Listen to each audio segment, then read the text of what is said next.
Is weird, odd, strange, or just plain bizarre is really your cup of tea?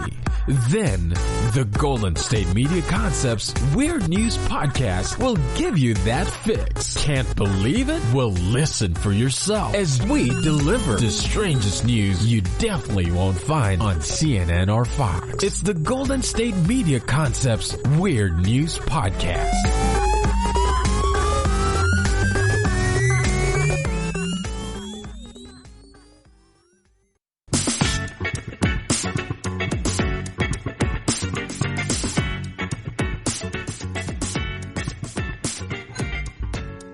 A group of hippos is called a bloat, a group of whales is called a pod, and a group of cows is called my in-laws.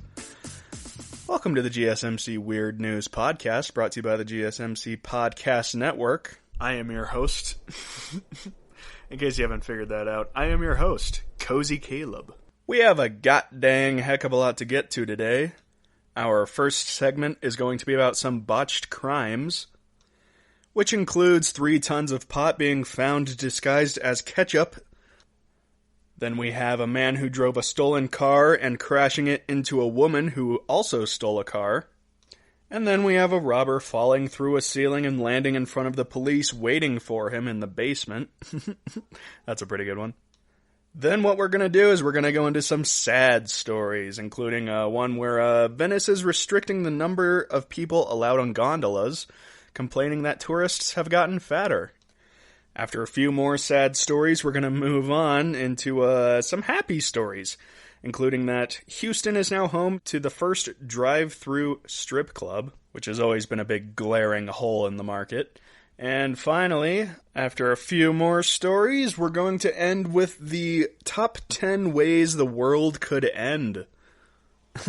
Something I think about a lot. We're going to get into that in our last segment. But for now, let's jump right in to our botched crime stories.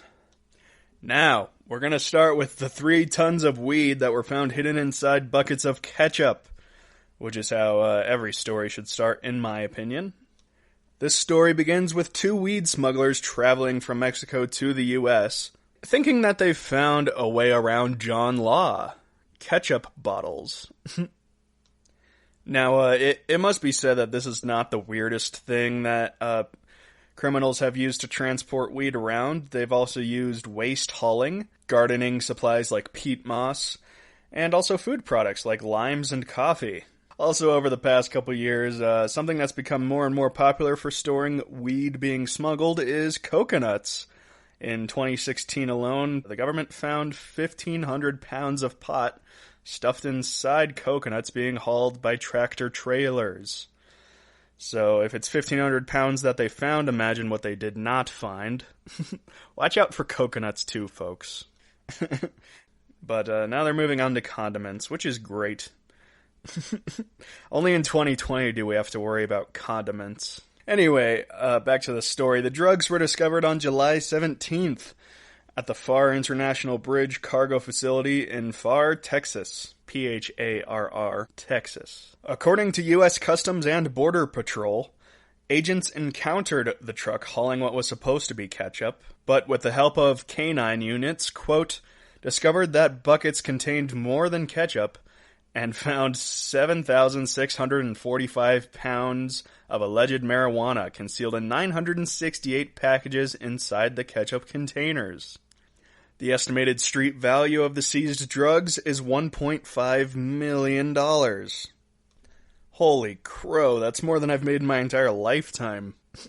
Customs and Border Protection have seized the truck and the suspected marijuana. Port Director Carlos Rodriguez went on to say, while drug smuggling organizations try to be creative in finding ways to conceal their illicit merchandise, CBP officers continue to effectively apply inspection skills and technology to prevent narcotics from crossing our borders. And he went on to mention that the drug smuggling incident will continue to be investigated over the coming years. Now, I actually find this story somewhat tragic. I think pot should be legal. I don't mean to get political, but I actually think all drugs should be legal, you know? If you could go to Walmart and buy cocaine, then there wouldn't be any gangs shooting each other up over cocaine. I told you guys not to take me seriously, and I'm starting out the week with a little reminder of that. Alright, maybe we should move on.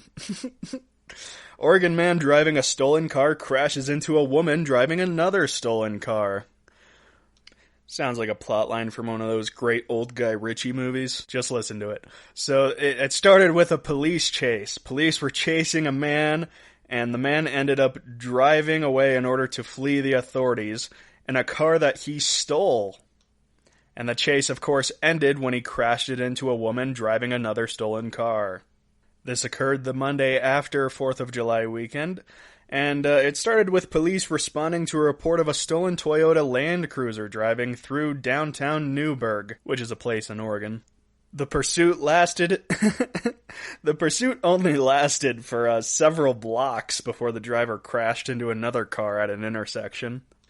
After taking the man into custody, the police realized that the second car was also reported stolen in an unrelated crime over 3 weeks prior. And much like the male driver, the female driver was found to be under the influence of drugs. Now, this kind of incident is why I'm incredibly against legalizing drugs. All drugs should be illegal. You shouldn't be allowed to buy aspirin unless you have a doctor's note. Anyway, the man was charged with unauthorized use of a motor vehicle, attempting to elude police, and assault and reckless driving. In response to the incident, the Newburgh-Dundee Police Department, Newburgh-Dundee, that's a great name, issued the following press release statement. Quote, here's a new one for you to start the week. On the morning of July 5th, 2020, Newburgh-Dundee police officers responded to a report of a suspect that had stolen a victim's Toyota Land Cruiser. Officers located the stolen vehicle moments later as it drove through town. The suspect attempted to elude police through downtown Newburgh and crashed the Land Cruiser into an occupied Buick Regal near East Franklin and College Street. Officers took the suspect into custody from the Land Cruiser, but then learned the Buick Regal was also stolen from a completely unrelated crime that had been reported about 3 weeks prior. The driver of the stolen Buick was found to be under the influence of intoxicants and arrested as well.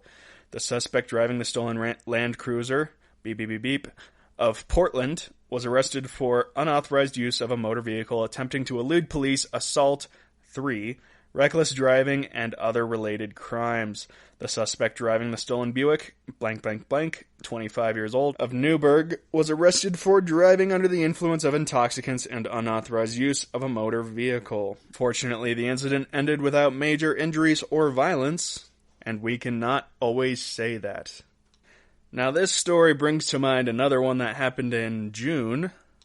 An officer responded to a collision in Plano, Texas, and as he approached the involved vehicles, one of the drivers got out of the car, ran over to the other vehicle, and stabbed the driver multiple times. This lady is said to have, quote, unbelievable amounts of road rage. Now, have you guys ever taken one of those modern driving tests? They always have a list of things you should not do. You should not look other drivers in the eye while driving. It can cause road rage. They need to add to that. You cannot stab another driver while driving. It can cause road rage. Anyway, the female driver suspect turned and stabbed the officer once in the left arm as he tried to stop the incident.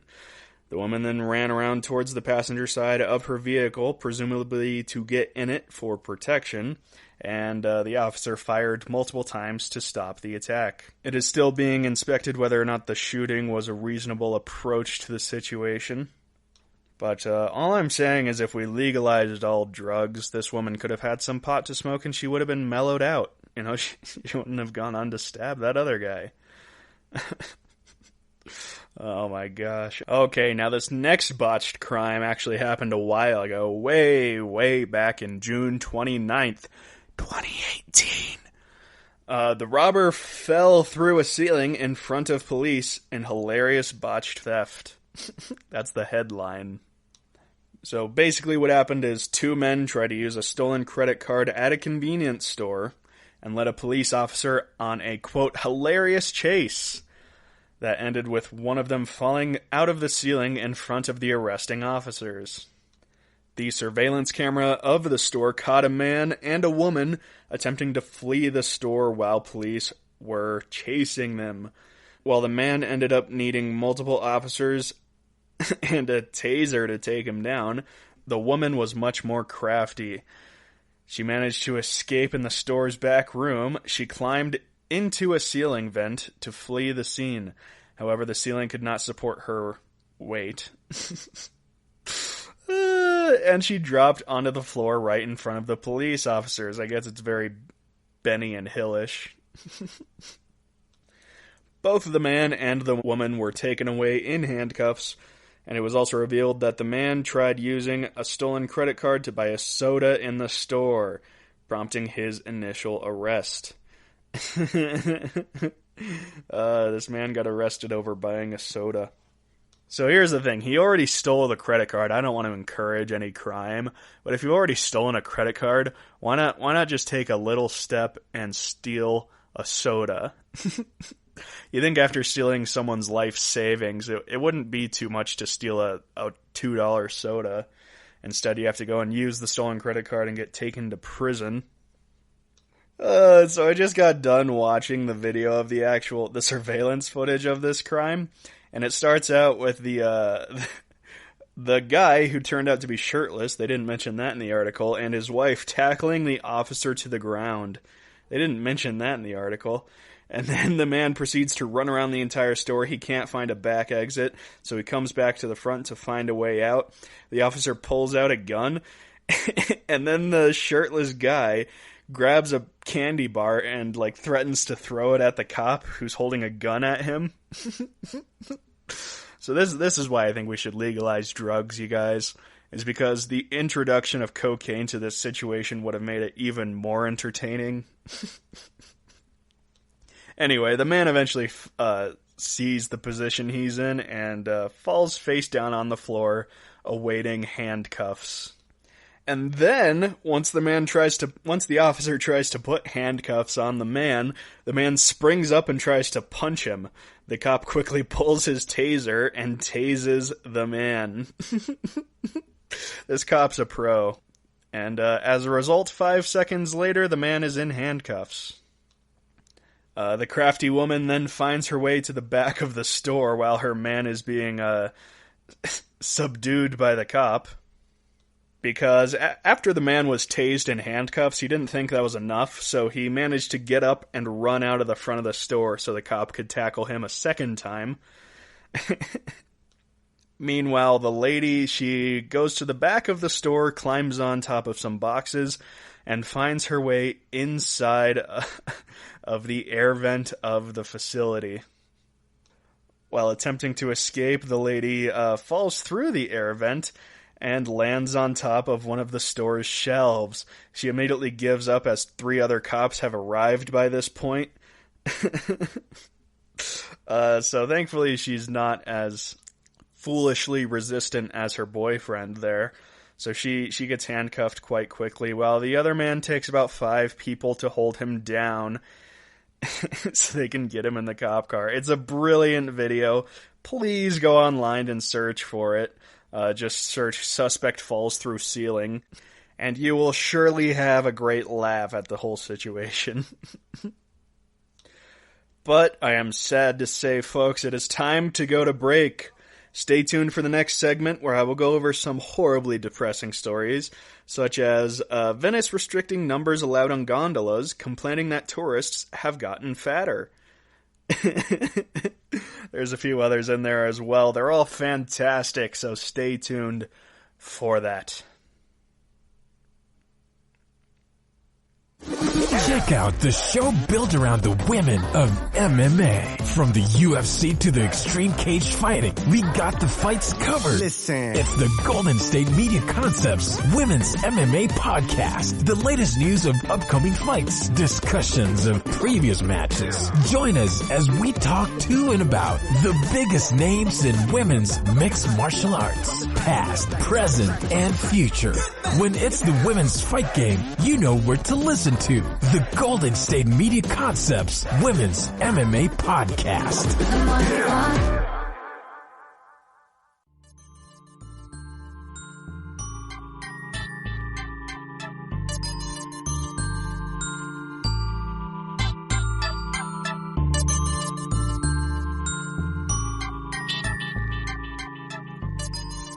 Mulan has the highest kill count of any Disney character, topping out at almost 2,000 kills over the course of her animated film.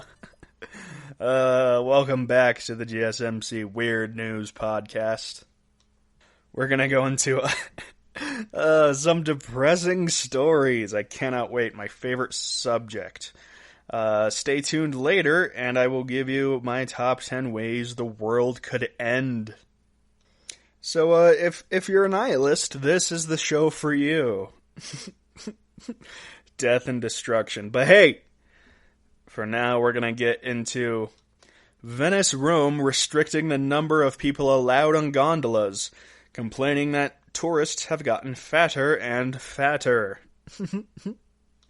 Isn't that depressing? Okay, so, this story starts out with the coronavirus pandemic, weighing a heavy burden on Rome's tourism industry, which, for those who don't know, is one of the main industries in Italy. They have food and tourism. But they're wonderful people. Ass-kissing aside, a new restriction will see the maximum capacity of the city's famous gondolas reduced from 6 passengers to only 5.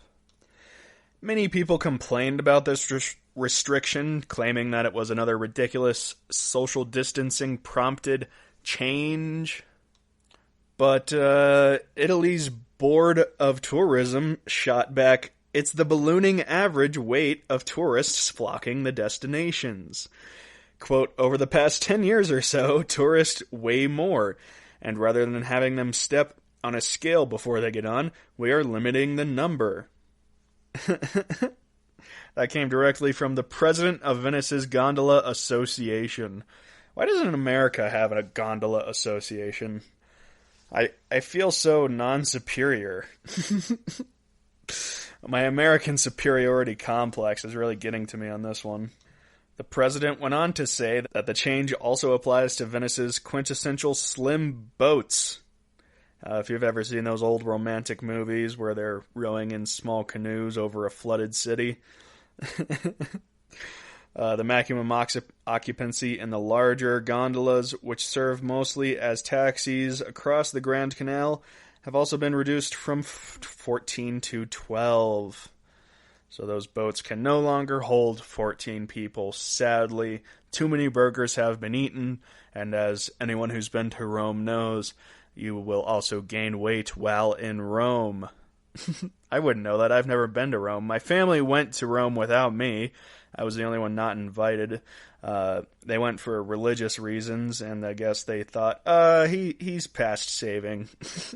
Anyway, another problem having heavier tourist cause is that the water gondolas take on more water, making it harder for gondoliers to navigate canal traffic. In fact, the president of the Association of Substitute Gondoliers, they have more than one gondola association. That's brilliant. The president said, from some countries, it's like bombs landing on. And when the boat is fully loaded, the hull sinks and water enters. So they've been having more instances of fat people from undisclosed countries, America, causing their boats to sink while floating across their canals. Going forward with over half a ton of meat on board is dangerous, he went on to say. Now, the Gondolier Association went on to say that it's a very difficult job being a gondolier, because they must pass a rigorous exam to obtain a license. Or they can pass their license from father to son, whichever one's easier. And fun fact for you, over the COVID lockdown of Italy, The the canals have become measurably clearer due to massive reduction in traffic. So that's good news in this little depressing segment. Granted, nobody can see that the canals are clearer, but they're clearer. The president went on to say that this is not the first group of travel industry workers to make changes based on the weight of their customers. He brings up the fact that Greece banned overweight tourists from riding donkeys. People wishing to ride donkeys had to weigh less than 220 pounds. Damn it, I missed it by about 10. That's too bad. Or 1/5 of the donkey's body weight. The Greek Ministry of Rural Development and Food instructed that, quote, the animals should not be loaded with weight excessive in size, age, or physical condition. He went on to say that the island regions have received multiple complaints and publications on the living conditions and well-beings of domestic animals. So that's more depressing news for you, isn't it? And speaking of depressing news, a college student pleaded to retake her online exam after a meatball fell onto her keyboard and logged her out early. I've tried to use that one before, it didn't work. Now this report begins with a Snapchat as a young woman took a picture of herself eating the sandwich and captioned, quote, I'm not kidding, I'm sitting here eating a meatball sub taking my econ test. A meatball falls onto my keyboard and exits out of the test. Seems like there might be a little self-infliction there. Maybe you shouldn't take your final while eating a meatball sub. The young lady says that she was only 20 when, quote, the meatball fell onto my keyboard. It hit some sort of escape button and closed the entire browser. There's no escape button, by the way, that closes your entire browser, but we'll play along. She went on to say that she was, quote, more worried about her sandwich and computer, that either one of them would be ruined. Wow, she's brilliant. This lady, I think she's trolling all of us. This is a genius lady. She's going to end up CEO of some horrible gaming company that's just disappointment after disappointment. But it's really just going to be troll after troll. She is a brilliant person. She goes on to say, quote, I then took about 6 hours to write an email to my professor and sent it later that night. And I'm now going to read you the email. It says, Dear Professor Lastrapes, I had some technical difficulties and outside distractions during the test today. Something hit my computer and caused it to submit the test when I had less than half of the questions answered. By something, I mean a meatball that had tragically fallen onto my keyboard as I was taking the exam. This said meatball caused some malfunctions with my laptop and caused the test to submit itself. It took her 6 hours to write that. This is a brilliant woman. And I mean that sincerely. She really is. She goes on to say, while I have yet to comprehend how this sequence of events occurred, but that's improper grammar. While I have yet to comprehend how this sequence of events even occurred, but I have provided you some primary evidence of the event occurring. I know that you dropped the lowest module test grade, but I wanted to let you know that this grade was an accident, and I have been working very hard with the course material. I completely understand that a falling meatball is no excuse for the falling grade in this exam, but is there any possibility of retaking the test? It's sad that the Seinfeld show is finished because she would have been a great writer on that. That's a Seinfeld episode right there. Somebody drops their meatball on a... Anyways, according to the young woman, she got a 39% on her test, which, as far as I know, is an alright grade. It's not bad by my standards. But the silver lining in this is that, to her surprise, her professor responded the next day very empathetically with, quote, Samantha, well, this is certainly a new and unusual excuse for a low score, but for that reason it seems unlikely you've made this up. Oh no, what is happening to our colleges? All you have to come up with is the most silly excuse and you can get away with this. He wrote in his response, quote, "I've extended your deadline for the Module 6 test until midnight tonight." That's pretty reasonable. And he then cheekily added, "I would recommend you take the test either before or after dinner." The young woman said that she was overjoyed with the man's response and confirmed that she did retake the exam that day and did slightly better. Now, this occurred during the pandemic, so this was an at-home test. So for anyone who's not taken an at-home college course, basically all you have to do to pass the course is keep your book open while you take the test. That's the only way I managed to get my business degree. So there's really no excuse for having bad grades on an online test. But I'm glad they worked this out, you know. Who knows what really happened? I like to take the woman at her word just because I think she's brilliant, clearly. This story quickly went viral, and one person commented on it, quote, I had surgery the same day as a physics test, and when I showed my professor the DRS note, the doctor's note, she announced to the class that she doesn't allow makeups or early test taking under any circumstances." That sounds a lot more like the professors I had in college, so I'm glad that they've become more lenient and more open to meatball-related disasters. So if anyone's looking to pass a test they know they're going to fail, just bring a meatball sandwich into the exam, to the exam, and there you go. Just drop your sandwich on your test and you're good, man. You are good. Unless it's like a medical exam. You don't want to drop your meatball sub on a fresh cadaver. Sorry, but I have to end it in a morbid way, because this is the morbid section. Alright, next morbid story.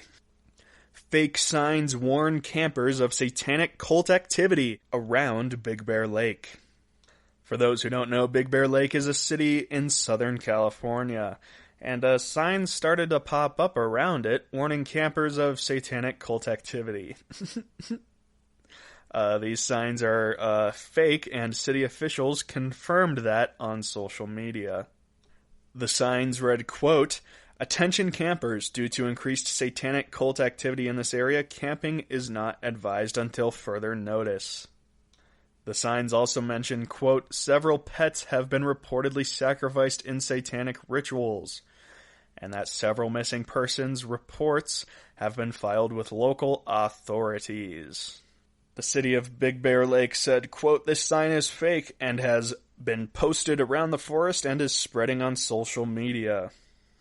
This is not an official Forest Service sign, and there are no known threats of this type to visitors." There's no known satanic rituals in their forests. They don't know of any. It could be happening. That's a little legal clause they included. It might be happening, but we don't know about it. So if it does happen, screw off. You can't sue us. We're Big Bear Lake.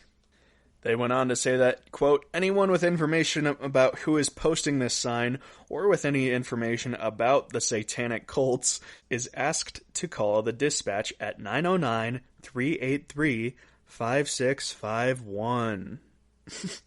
Or call your local priest if there's a satanic cult. And also, I'm going to give out a quick PSA. If anyone's feeling bored during this lockdown and, feels like they need a new hobby, why not get together with some friends and start a satanic cult in your local national forest? It would be fun. Just, bring some snacks, and I'm sure people will show up. So, yeah, if anyone's looking bored, hit me up. I'll come support that. But no sacrificing. Alright, that's where I draw the line. That's not Christian to sacrifice people. Okay, that's it for the morbid section of this podcast. If you've made it this far, you may as well stay tuned, because next section is about happier things. Such as a drive-through strip club being opened in Texas. Beautiful, isn't it? Freedom. So stay tuned for that, and later on we'll get to my top 10 ways the world could end. Beautiful. Stay tuned for both of those. Are you tired of the same old news? Are you sick of the seemingly endless political spin and negativity? The GSMC America's Still Beautiful podcast is a weekly news podcast covering all the top positive and uplifting news stories. We cover stories that will inspire, uplift, and remind you of the good in the world. Tune into the Golden State Media Concepts America's Still Beautiful podcast to get all the great and positive news stories of today. Download the GSMC America's Still Beautiful podcast on iTunes, Stitcher, SoundCloud, Google Play, or anywhere you find podcasts. Just type GSMC in the search bar.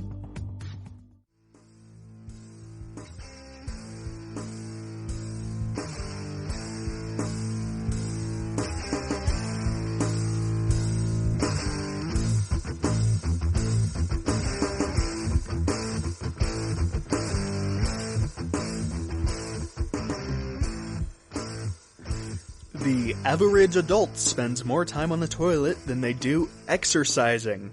I don't know why they can't do both at once. Welcome back to the GSMC Weird News Podcast. We just gave you some hilariously depressing stories, and now we're going to move on to some hilariously happy stories. Stories that give you hope. Stories that help you get out of bed in the morning. And we're going to start off with Houston, Texas. Creating the first drive-through strip club. Obviously, the story starts, as all stories start, with COVID-19 creating a lockdown in Texas and making strip clubs unviable. So they've created a drive-through strip club in order to get around that. Ladies can be seen outside of a building wearing masks in skimpy outfits. Also men as well in skimpy outfits. I don't know what a male skimpy outfit looks like, but I'm sure it's absolutely horrifying. The strip club advertises, quote, "Black metal barricades separate the dancers from the cars, and dollar bills litter the asphalt between the white siding of the tent walls. The purplish blue lighting casts a familiar club-goer ambiance over the scene, but obvious reminders of the pandemic remain. Some of the performers are in face masks." It's absolutely inspiring to see small businesses thriving in these hard times.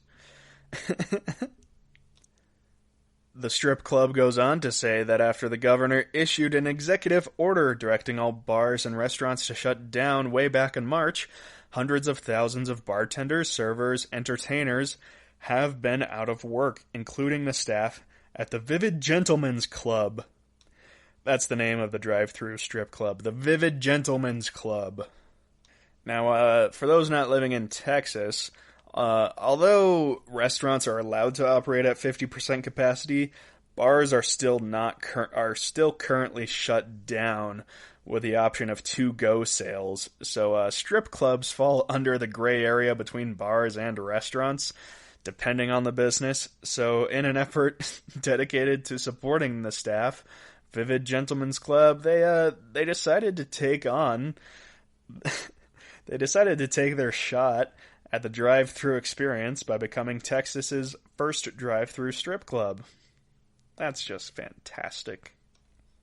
And it should be mentioned that this entertainment bar still serves food. So they serve nachos, burgers, chicken sandwiches, jalapeno poppers, and the usual suspects. They also have an authentic Italian pizza, handmade in Italy, so you can sit there eating a pizza while staring at some nice ladies.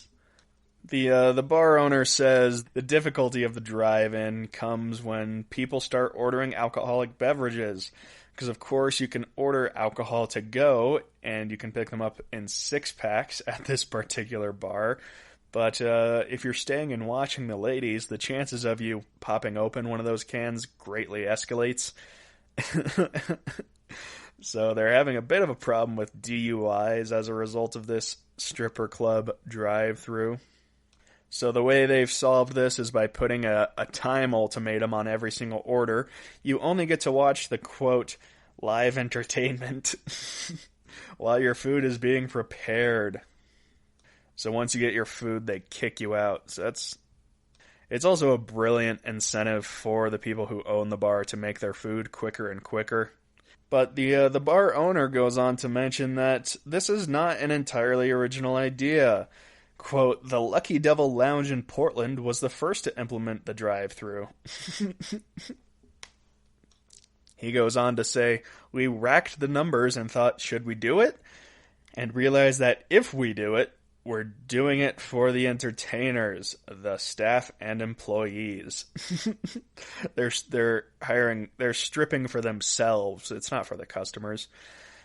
Also, quote, "Because to keep us open, we just can't do the numbers. We're not making any money. This is purely for the staff." So that's nice. It kind of keeps, the business in stagnation during the pandemic, which is more than most food-related small businesses can say. So it should be noted that no other strip clubs in Texas are able to offer contracts to entertainers or dancers as a result of the pandemic. So this is not only the only drive-through strip club in Texas, it's the only strip club open at the moment. And when interviewed, one of the entertainers said, quote, "It has definitely put a different perspective on my field of work. Luckily, with the club being open, I am still able to come into work and get money and take care of my bills."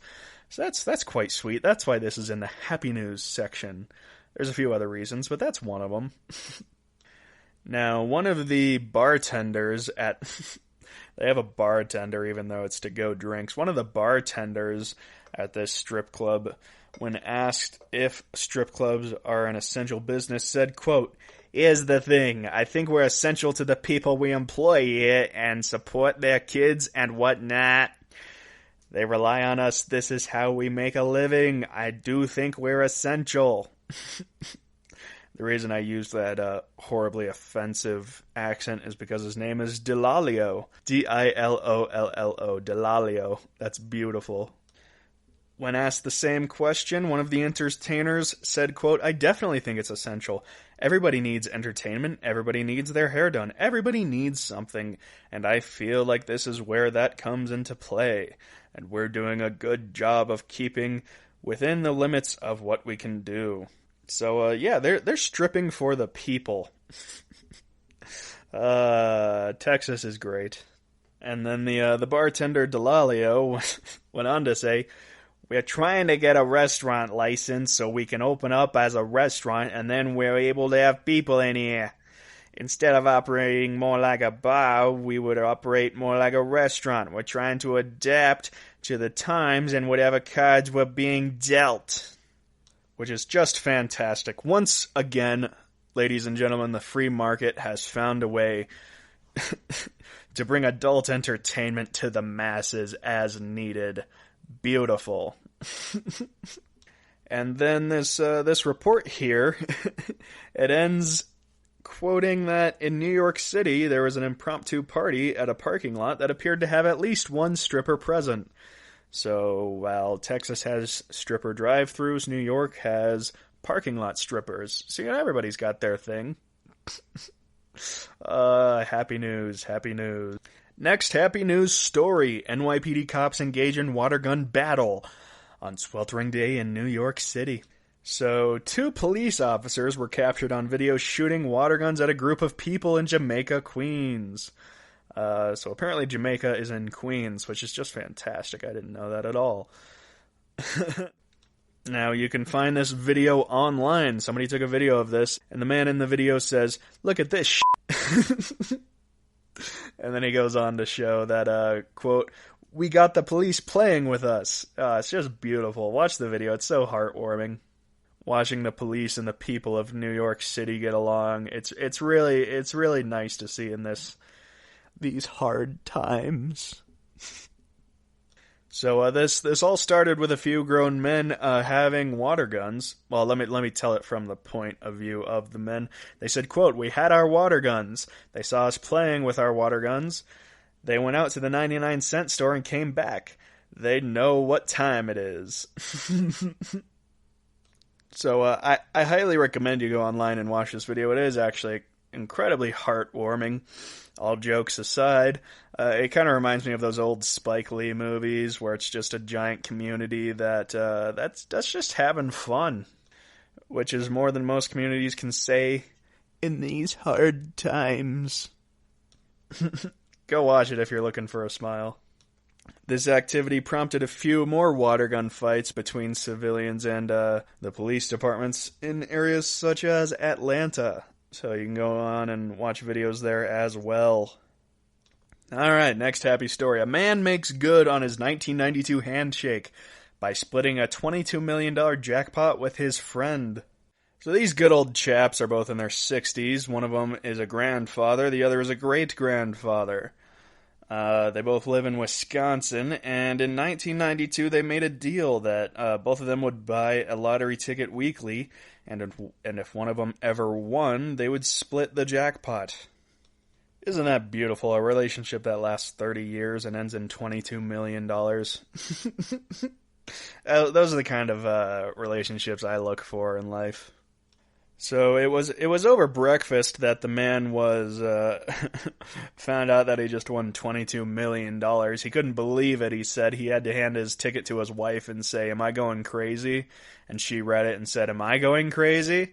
And then they called up their old pal and told him that they just won $22 million. Split between them, that's $11 million. After taxes, that's about $30. So the guy called his friend and said, "Hey, we just won $22 million. And then his friend responded, "Are you jerking my bobber?" Oh, it's beautiful. Of course these people are from Wisconsin. They're so sweet. But after federal taxes, it comes to $5.7 million each. And this inspired the old gentleman to put in their 2-week notices. Which is just beautiful. He went on to say, quote, "We can pursue what we feel comfortable with. I can't think of a better way to retire." That's my retirement plan. Save no money, and then when I'm 65, win the jackpot lottery. I read it in Dave Ramsey. It's a good strategy. So that was a nice, short, sweet story. Speaking of short and sweet, I can't make that joke. Dancing robots replace fans at Japanese baseball games. So last week we did a story about people paying $60 to have cardboard cutouts of themselves placed in the stands so they can watch their games as a cardboard cutout, which really does embody the spirit of baseball. But the Japanese once again have one-upped us. They had robots, dancing robots, in the stands of their baseball games.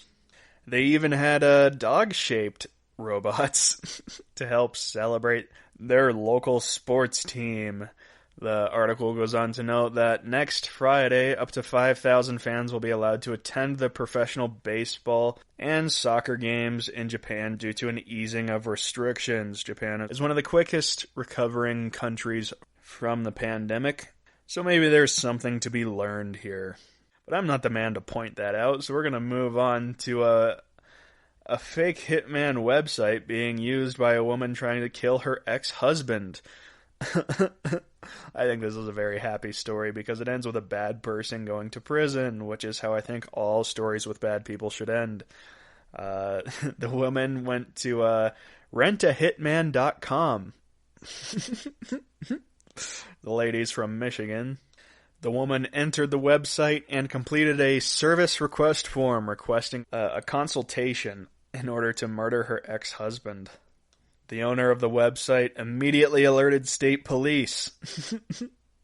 They had a state trooper go undercover as the hitman, and they met the woman in South Rockwood parking lot in Michigan. And since rentahitman.com was created in 2005, the owner has, quote, been contacted numerous times by people requesting murders, school shootings, and even baby abductions.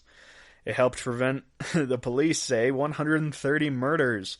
because the owner always alerts authorities when someone requests a hitman. The fake website offers fictitious customer testimonials and even boasts that its operatives have undergone COVID-19 training. Hitmen that keep their social distancing. You know, we can't stab people anymore since the pandemic because you have to get within 6 feet in order to stab somebody, so shooting only. The woman was placed on a $500,000 bond, and a solicitation to commit murder conviction could yield a maximum life sentence.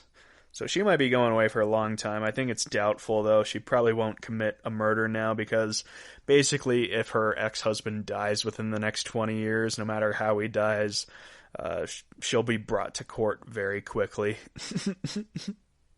Speaking of hard time, we're about to go to a god-dang break.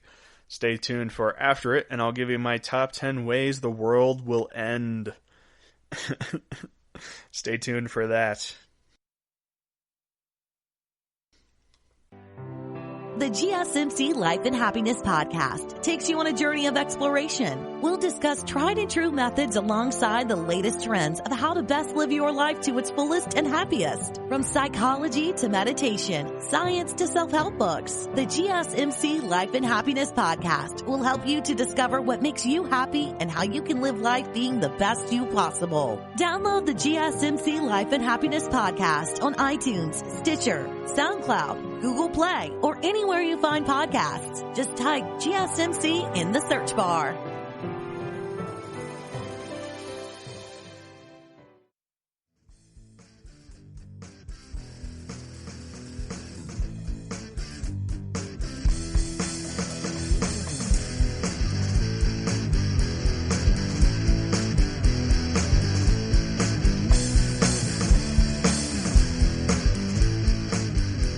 The inventor of Pringles is buried in a Pringles can.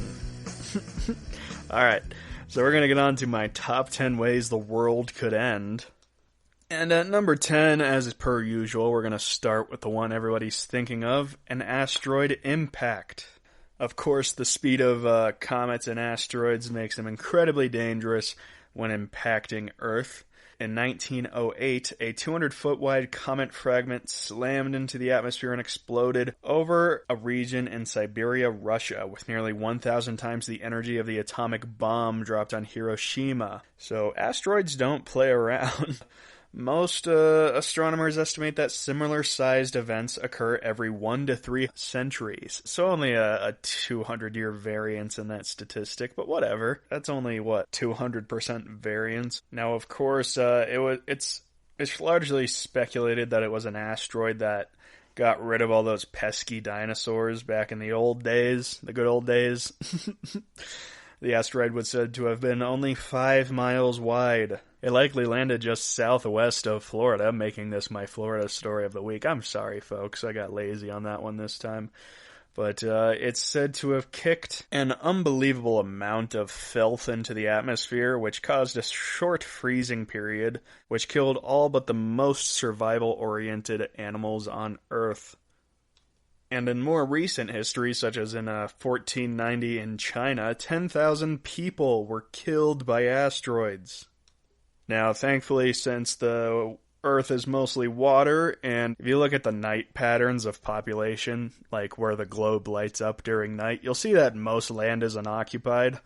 So, thankfully, most big asteroids that have hit Earth haven't caused too much damage. But basically, if any asteroid actually hits Earth without exploding, it's not going to be good, especially if it's a mile or bigger.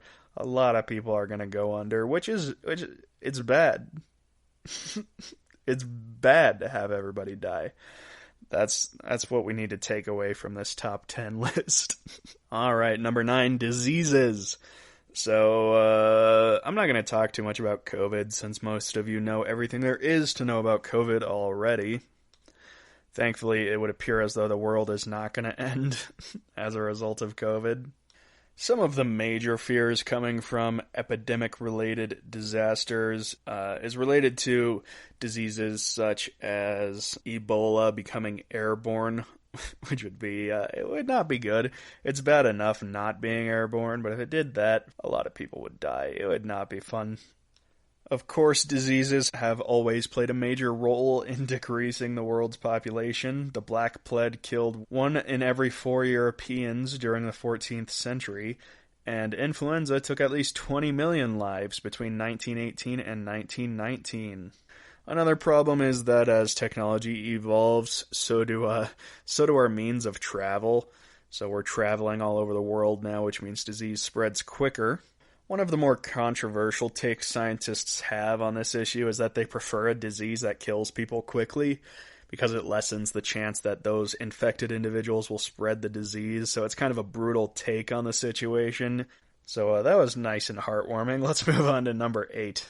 The reversal of the Earth's magnetic field. I like this one just because it's kind of funny to imagine. Because basically what would happen is a bunch of animals would start migrating in the wrong directions, and also everybody's compasses would go crazy, so people flying over the ocean and people boating through the ocean would not have a good time trying to find land. It's kind of tragic, but it's kind of funny. Now, the Earth's magnetic field actually does constantly switch around. The last time it happened was about 800,000 years ago. So it could happen, it could be disastrous. Most experts say that it probably would not lead to mass die-offs in human population. We could probably get around it with modern technology. Alright, number 7. Let's do volcanoes for number 7. Volcanoes is a fun one because we've all seen stupid movies of giant volcanoes exploding. Mostly people only know the story of Vesuvius near Rome, which wiped out an entire city, which is pretty bad.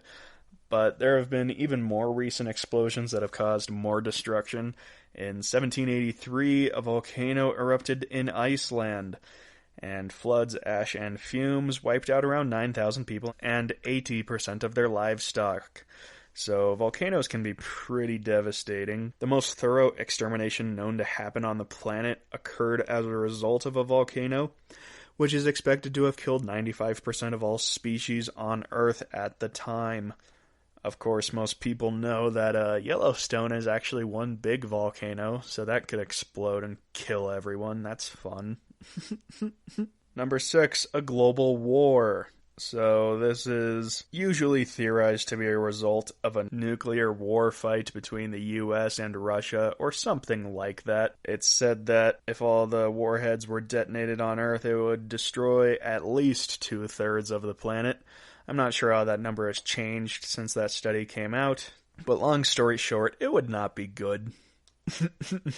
Now, of course, not every warhead would go off. In fact, it's usually stated that about 1/3 to 2/3 of all warheads would not detonate just because it kind of has a volatile response to how it's detonated. So, also, many of the places that would let off these nukes would be nuked and therefore wouldn't be able to set off their nukes. So not every nuclear warhead would explode, but still it has the potential to wipe out a large portion of life on the planet. It is one we would likely survive, though, as a species. But the effects would obviously be devastating, which is why I'm against setting off nuclear weapons for no reason. One of my less controversial positions. Okay, number 4. This is a fun one. Alien invasion.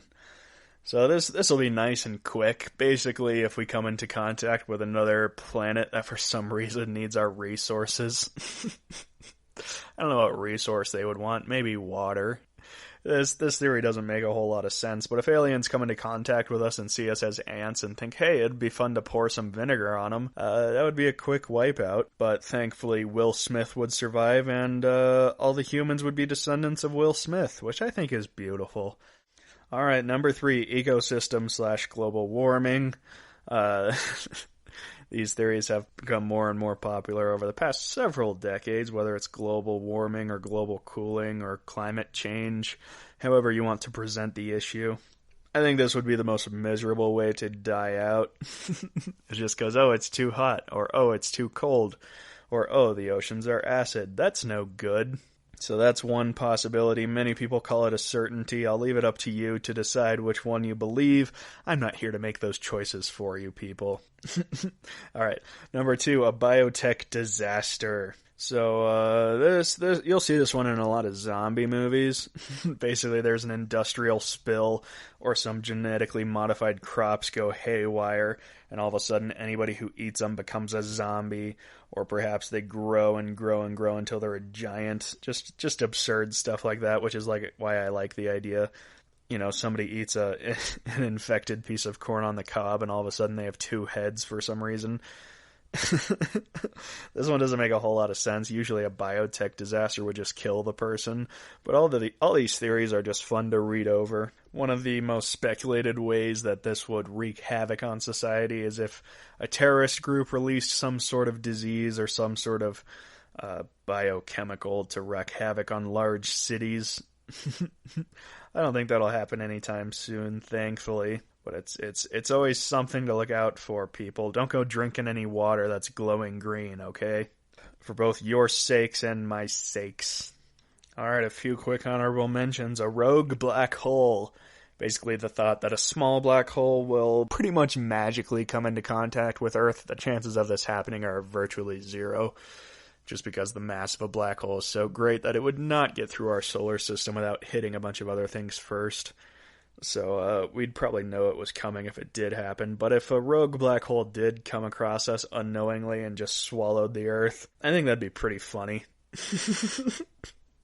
Just the Earth disappearing for no reason seems like a perfect end to this story, this horrible joke called life. That'd be a perfect punchline.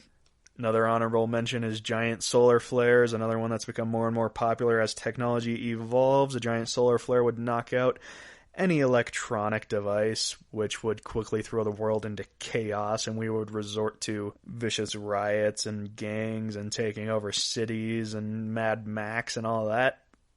Final honorable mention is a particle accelerator mishap. I think these ones are great. So basically, it's similar to the black hole. The particle accelerators that we have today collide atoms perfectly and create a black hole as the mass is too much for the atoms to take, so they collapse into a black hole, and it slowly nibbles away at our planet, which would be great. It would take years to occur. And eventually there would just be a giant black hole where our planet once was, which is a great epitaph for a world that took technology too far, even though I love technology. Alright, number 1, divine intervention. So basically, there are many versions of this. I personally like the Christian Bible's version, where 4 horsemen will come down and just start killing a bunch of people. So basically you have the people of the church being offered an opportunity to sit with the Son of God at his throne. And you get to sit back and watch as the 7 seals are opened. So the first seal is a white horse that appears with a crowned rider and a bow with which to conquer. The second seal is a red horse, which appears with a rider that is granted a great sword to take peace from the earth. The third seal, and that's a black horse, and the rider is the judgment person. The fourth seal is a pale horse, whose rider is death, who is granted a fourth of the earth, which he is willed to kill with hunger, death, and the beasts of the earth. The fifth seal appear as the souls of martyrs who cry out for vengeance. They are given white robes and told to rest until the martyrdom of their brothers is completed. The sixth seal, now this is where it gets fun. This is a great earthquake, and then the sun becomes black, and the moon becomes red as blood. The stars of heaven fall to earth, and the sky recedes like a scroll being rolled up. Every mountain and island is moved out of place. The people of earth retreat to caves in the mountains. The survivors call upon the mountains and the rocks to fall on them, so as to hide them from the wrath of the Lamb. And number 7 is the interlude, in which 144,000 Hebrews are sealed. Basically, they become servants of God. And they also get robes, but their robes are made white in the blood of a great lamb. This just gets better and better. And number 8, which is the 7th seal. I know it's confusing, but they introduce the 7 trumpets, which silences heaven for about an hour and a half. 7 angels are then given trumpets, and the 8th angel grabs a torch from the altar and throws it onto earth, where peals of thunder, rumbling, flashes of lightning, and an earthquake finally give the earth silence. And that, my friends, is how we end with my top 10 ways the world will end. That was fun. Maybe we'll do another one sometime. Maybe we'll do my top 10 religious ways the world will end, because that was just fantastic. But for now, I'll have to thank you for listening to the GSMC Weird News Podcast, brought to you by the GSMC Podcast Network.